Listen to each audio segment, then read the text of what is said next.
तर नमस्कार मित्रांनो, आज आपण बनवूया मसाला पुलाव. चला बघूया.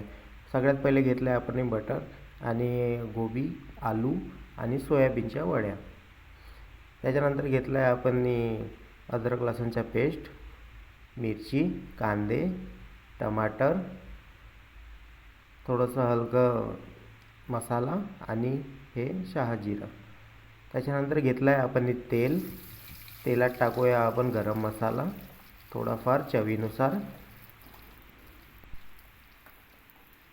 आणि त्याच्यानंतर टाकूया आपण कांदे.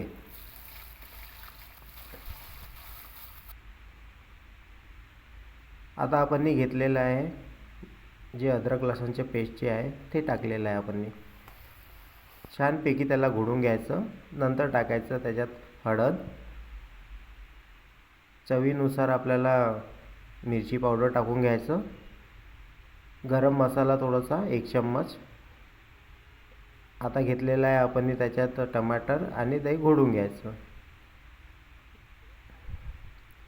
आता टाकलेलं आहे आपण त्याच्यात आलू,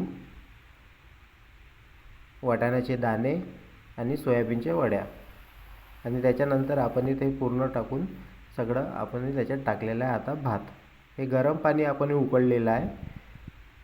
15 मिनटं होऊ द्यायचं त्याला, आणि हा झाला आपला गरम मसाला पुलाव. हे आपली डिश. चांगलं वाटेल तर लाईक सबस्क्राईब करा. धन्यवाद.